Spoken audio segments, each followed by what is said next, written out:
Hello. Hello, good morning sir. Good morning. Sir, दिव्यांगों के साथ बहुत सी अनियमितता को लेकर दिव्यांगों को कॉल आ रहा है मेरे पास, बताइए। जिसमें बहुत सारे सवाल हैं। जिसमें पहला क्वेश्चन ये पूछा गया हमसे कि हाँ। रेलवे स्टेशन पर व्हील चेयर दिया जाता है, उसमें किस संवैधानिक अधिकार नियम का उल्लंघन किया जा रहा है? आखिर ऐसा क्यों हो रहा है सर? रेलवे में जो व्हील चेयर दिया जा रहा है, जी सर। सबसे पहला संवैधानिक अधिकार है कि जी। वो दिव्यांग होने पर दिया जाता है। जी। तो दिव्यांग होने के बाद वो दिया जाता है, दिव्यांग रहोगे तब दिया जाता है। तो वहाँ जी। पे जो आधार कार्ड लिया जाता है, तो वो जी। दिव्यांग प्रमाण पत्र नहीं ले सकता है। जो रिटर्निंग के लिए, मतलब रिटर्निंग के लिए जो आधार कार्ड लेता है, कि आधार कार्ड है तो आधार कार्ड दीजिए, जी। उसके जगह पे यूनिक डिसेबिलिटी नहीं ले सकता है। जब वो दिव्यांग आधार पे उसको देता है तो यूनिक डिसेबिलिटी ले ले या दिव्यांग प्रमाण पत्र ले ले। और सबसे बड़ी बात ये है कि ये सुविधा निशुल्क है, बिल्कुल निशुल्क है। लेकिन तो तो सर शुल्क लिया जाता है। हाँ, इसमें 50 या 100 रुपए जो ले रहा है कर्मचारी, ये सर्वदा गलत है। ये बहुत बड़ा अनियमितता है और इसको रोकना चाहिए। और इस पैसे का रेलवे कोई हिसाब नहीं देता होगा, क्योंकि ये सर्कुलर है कि ये सुविधा स्टेशनों पर दिव्यांगों को एकदम निशुल्क दिया जाएगा। जी सर। हम्म। और एक और क्वेश्चन है सर, हम्म। दिव्यांगों का, कि दिव्यांगों का टिकट काउंटर में दिव्यांगों को संवैधानिक अधिकार से वंचित किया जा रहा है। इस तरह का बहुत सा मामला आए हैं, तो इस पे आप क्या कहना चाहेंगे? देखिए, चाहे पटना हो चाहे अदर रेलवे स्टेशन हो, जब सामाजिक कल्याण अधिकारिता मंत्रालय दिल्ली ने यह स्पष्ट कर दिया था कि हम कम से कम 8,000 रेलवे स्टेशनों को दिव्यांग के अनुकूल बना दिए हैं, तो हमें तो नहीं लगता है कि अनुकूल बना दिए आप। अभी भी जाएंगे, अगर हम टिकट कटाने जाते हैं पटना ही में, मान लीजिए कि दिव्यांग काउंटर है और वहां टिकट कटाने गए, तो आपको पता है कि आरक्षी काउंटर में खड़ा होकर टिकट कटाना होता है और उसका जो खिड़की होता है काफी ऊंचा होता है। जी तो सर। सुगम भारत के तहत जब 95 करोड़ रुपया इसी के लिए दिया गया है कि खिड़की नीचे रखिएगा, दिव्यांगों के लिए अलग से काउंटर का व्यवस्था कीजिएगा, तो एक लंबा लाइन होता है पटना रेलवे स्टेशन पर। पटना जंक्शन पर आप जब जाते हैं, चाहे राजेंद्र नगर जंक्शन पे जब जाते हैं, तो दिव्यांग काउंटर है, दिव्यांग के साथ बुजुर्ग और बीमार के लिए भी काउंटर है। जी और सर। सुगम भारत में कहा गया है कि अगर वो लाइन में खड़ा नहीं हो सकते हैं तो एक बार चेहरा दिखाएंगे और फिर जाके वो काउंटर के नजदीक ही उनको बैठने का होगा। उसके लिए पूरा मापदंड बनाया गया है। और जब सामाजिक कल्याण अधिकारिता मंत्रालय भारत सरकार और रेलवे मिनिस्ट्री ने ये कह दिया था कि हम उसके अनुकूल बना दिए हैं, सुगम भारत के तहत बना दिए हैं, तो क्या दिव्यांग अपने वेरिफिकेशन के लिए घंटों लाइन में खड़ा रह सकते हैं? तो कहाँ उस पैसे का उपयोग कहाँ हुआ? उस पैसे का और सुगम भारत योजना का लाभ दिव्यांगों को नहीं मिल रहा है। इसी के साथ एक समस्या और है सर, छोटा सा हम्म। पॉइंट आया है हम्म। कि दिव्यांगों को प्लेटफॉर्म टिकट भी लगाया जाता है और हम्म। लेना पड़ता है। तो बताइए कि इस संबंध में आप क्या कहना चाहेंगे, कि लगना चाहिए दिव्यांगों को प्लेटफॉर्म टिकट या नहीं?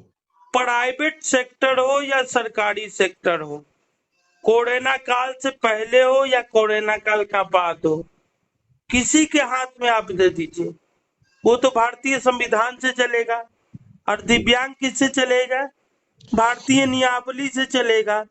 तो जब कोरोना काल से पहले नियमावली के अनुसार दिव्यांगों को टिकट नहीं लगता था और प्लेटफॉर्म टिकट नहीं लगने का व्यापक सर्कुलर है, इस तो सर्कुलर को थोड़ा सा व्याख्या कर दीजिएगा सर। हाँ, इसका व्याख्या है कि इसका पूरा व्याख्या है कि न आपको वेटिंग रूम में 1 रुपया लगेगा। और कुछ दिन पहले हमने ये क्वेश्चन किया था, 4 दिन पहले हमको जवाब आया है। उस जवाब में भी रेलवे के पदाधिकारी ने एक्सेप्ट किया है कि हाँ, आपका वेटिंग रूम में पैसा नहीं लगता है। लेकिन आज वेटिंग रूम में भी पैसा ले रहा है और प्लेटफॉर्म का टिकट भी नहीं लगता था, दिव्यांगों को स्पेशली वहां भी लग रहा है। तो सारे नियमों की धज्जियां क्यों उड़ाई जा रही है? इसमें शायद एक और है, ये तपती गर्मी में दिव्यांगों को रेलवे प्लेटफॉर्म पे, ठीक है, आरओ का जो पानी मिलता है इसमें दिव्यांगों से भी शुल्क लिया जाता है। तो क्या दिव्यांगों से भी शुल्क लेना ये अनिवार्य होता है उन लोगों के लिए? क्या ये छूट सरकार नहीं दे सकती है? हम एक चीज बता देते हैं, कोई भी सरकारी सेवा लेते हैं या टिकट कटाते हैं तो आपको 3 कवरेज मिलता है। सुरक्षा का कवरेज पहला, दुर्घटना का कवरेज, और आपको मूलभूत सुविधा पानी फ्री मिलता है, या पेट्रोल पंप पे जाए, चाहे रेलवे स्टेशन पे जाए, चाहे और कहीं भी आप चले जाए, वो सुविधा आपके टिकट के साथ इंक्लूड है, जुड़ा हुआ है। चिकित्सा का, कि आपको हर प्लेटफॉर्म पर आपका अगर तबीयत खराब हो जाए तो अब तो जांच का भी सुविधा हो गया है कि कुछ पैसा दे के आप शारीरिक जांच भी करवा सकते हैं, वो अलग है। अगर आपका रेलवे में टिकट आती तबीयत खराब हो जाए तो टीटी आपको दवाई उपलब्ध कराएगा, अगर आपके पास आती है तो टिकट है तो। उसके अलावा ये जो पानी का सुविधा है या हवा का सुविधा है, ये सभी जगह, नहीं सिर्फ रेलवे स्टेशन, सभी जगह फ्री है। यहाँ तक कि शौचालय की सुविधा भी दिव्यांगों के लिए फ्री है। लेकिन बड़ी दुर्भाग्य की बात है कि दिव्यांग शौचालय में ताला लॉक रहता है या फिर खुला रहता है, तो उसके लिए पैसे लिए जाते हैं। ये सर्वदा गलत है, ये सर्कुलर का उल्लंघन हो रहा है। और एक आखिरी सवाल ये है सर, कि रेलवे में जो आरएमएस होते हैं जिसमें दिव्यांगों का जो 2016 अधिनियम है उसमें खुलेआम उल्लंघन किया जा रहा है। इसमें कोई सुविधा आरएमएस में दिव्यांगों को लिए नहीं दिया जा रहा है। तो इस संबंध में आप रेलवे से या अधिकारियों से हम लोग क्या बात करें, इस संबंध में आप बताएं। आप दिव्यांग अधिनियम 40 और 41 पढ़िए। जी 40 और 41 में स्पष्ट रूप से लिखा हुआ है, जो भी सुविधा दिव्यांगों को प्रोवाइड की जाती है उसके शुल्क में रियायत दिया जाएगा। जब सब जगह ये बात लागू होगा, और जैसे रेलवे किराए में लागू होता है या कॉमर्शियल कोई वाहन आप ले जाते थे, ठीक है, वाहन अगर कोई ले जाते हैं जो दिव्यांग का स्कूटी होता है चाहे कोई होता है, तो अन्य आदमी से पैसा लिया जाता था, लेकिन दिव्यांगों से नहीं लिया जाता है। या फिर लिया भी जाता है तो 1/4 लिया जाता है, जितना उसका किराया होता है उसका 1/4 लिया जाता है। तो वही चीज तो स्पीड पोस्ट में भी लागू होगा, क्योंकि दिव्यांग अधिनियम में साफ साफ लिखा हुआ है और रेलवे के सर्कुलर में साफ साफ लिखा हुआ है कि आरएमएस से चाहे कोई सामान ले जाएंगे, स्कूटी बुक करेंगे, उसमें 75% का रियायत होगा, या फिर ये क्या करेंगे, स्पीड पोस्ट करेंगे, तब उसमें रियायत होगा। तो इस संविधान को वो कहाँ छिपा के रख दिए है, और इस संविधान से दिव्यांगों को क्यों वंचित कर दिए है, ये सोचने की बात। और एक दूसरी बात ये है सर, हम्म। कि क्या जब हमारे साथ छोटे बच्चे जाते हैं तो उनका भी शुल्क देना होगा? ये बहुत बड़ा ट्वीट आया था और माननीय राहुल गांधी ने भी इस पर कुछ लिखा था। हम राजनीतिकरण में नहीं जाएंगे, अखिलेश यादव जी ने भी कुछ लिखा था, लेकिन हर बात पे रेलवे गलत ही हो ये सही नहीं है। जहां गलत है वहां गलत है, लेकिन जहां गलत नहीं है, जहां वो सब जगह सही है, वहां आप गलत नहीं ठहराइए। अभी YouTube के जमाने में क्या हो रहा है कि राजनीतिकरण के कारण लोग सुनते हैं और पूरी बात को समझते नहीं है, या फिर राजनीति करना होता है तो आधा बात को बता के लोगों को उकसाते हैं, जो गलत है।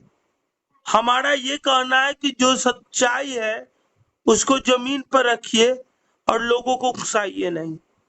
अब जो छोटा बच्चा था, यानी 5 साल के बच्चों को किराया में शुल्क में 14 साल के बच्चे, 5 साल के बच्चे, 12 साल के बच्चे को किराया में जो रियायत दिया जाता था या नहीं लगता था, वो आज भी लागू है। इस पर बहुत सारे यूट्यूब बन गए, वीडियो बन गए, ऑडियो बन गए। आप 1 साल पहले का रेलवे का सर्कुलर देखिएगा तो उसमें लिखा हुआ है स्पष्ट रूप से कि जहां पर जो मतलब अभिभावक उसका टिकट लेते हैं और अपने बच्चों को पूरा सीट पे सफर करवाना चाहते हैं, चाहते हैं कि उसके नाम पे सीट अलॉट हो उनकी सुरक्षा को लेकर, तो वो वैसा कर सकते हैं और वो ले सकते हैं। उनका फुल टिकट लगेगा, न कि छोटे बच्चे का फुल टिकट लगेगा। वो कानून जिस प्रकार से है उसी प्रकार से स्थापित है। लेकिन ये बहुत ही विडंबना की बात है कि कुछ सही सर्कुलर को भी गलत बताया जाता है, जिसका मैं समर्थन नहीं करता हूँ। सर मैं एक अलग सवाल मैं आपसे पूछना चाहूंगा। मूक बाधित दिव्यांग होते हैं, वो भी दिव्यांग में ही आते हैं, लेकिन उनको रेलवे पास नहीं बनाया जाता है, आखिर ऐसा क्यों होता है? मूक बाधित के लिए क्या रेलवे पास उचित नहीं है? वो भी तो दिव्यांग ही है। मुख बधिर और ये क्या विजुअली